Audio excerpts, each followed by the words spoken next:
Peggy 16.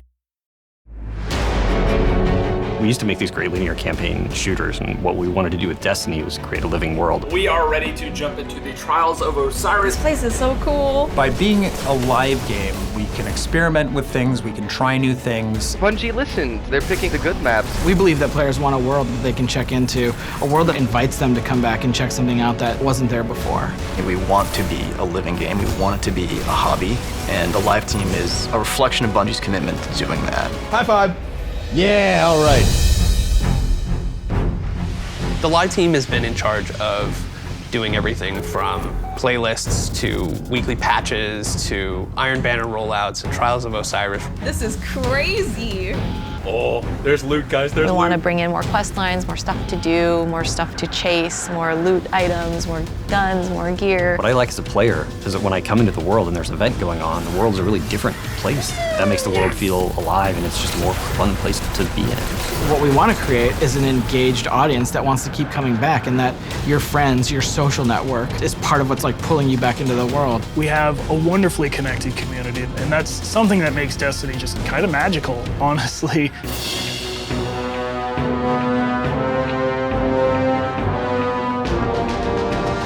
at this. This is so cool. This is amazing. I love it. You trolls, Bungie. Oh, look at that. She has a Crota mask. Oh my God. We had looked at the tower and the social experience and said, why don't we have awesome holidays? Like, why don't we build on that Jack-o'-lite Halloween experience from last year and do something bigger? Story, cutscene, missions with mask on is freaking hilarious.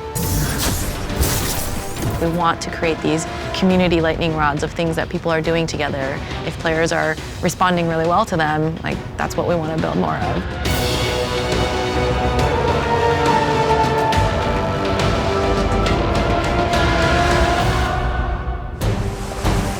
World events for the live game is a way for us to introduce new concepts to the players. Sparrow racing has been on a lot of people's minds for a long time. Sparrow racing is like our first experiment with how do we build something that the community can actually have a hand in its future fate. Being able to spin up Sparrow Racing, I think, is a really great example of an idea that pops up in foments from the community. We're able to take it and deliver it.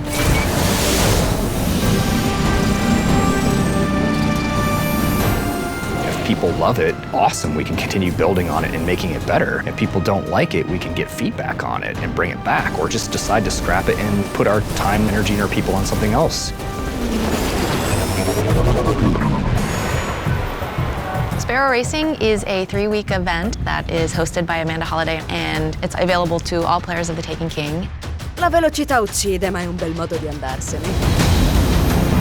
You're hauling ass through the desert and you want things to be aerodynamic. So we have dyeable suits, we have branded suits with Sparrow Racing logos, we have suits with little bits sticking off of it, and then color-coded suits that match paint jobs on the Sparrows. We take a similar approach with the Sparrow. We have the one base model, which is the core industrial design of it, and then we have variations of that. You could wear exotics, you could wear your raid gear, you could have masks from Festival of the Lost, you can do whatever you want. Sparrow Racing is a 6-player free-for-all death race through enemy territory. Dovrai essere veloce e senza paura se vuoi vincere queste gare.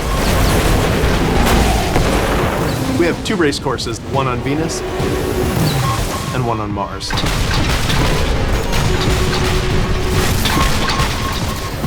Campus Martius is a circuit through the buried city on Mars.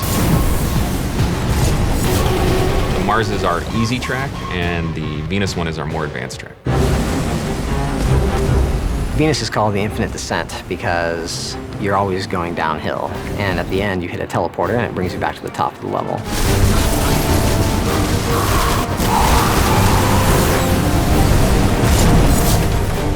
In Venus, there's a ton of shortcuts. You can shortcut through a waterfall, jump over an entire turn, and then land right on a boost gate and take off. Nobody's really going to have a better Sparrow than anybody else. It's really about your performance on the track. The main skill that you will need is based off of you and how you drive. Boosting at the right time, braking at the right time. Map knowledge is important. Knowing the race course is important. The more gates you miss, the slower you'll go. The more gates you hit, the faster you'll go. Main things you can do to upset your opponent is you push them out of the gate, you push them into fans, cause them to explode. Whatever you can do to make sure that you are the only one hitting the gate so that you get the boost and you end up taking the lead. You're gonna see with Sparrow Racing something you haven't seen before. And if you like that, let us know. And for sure, you will see more coming.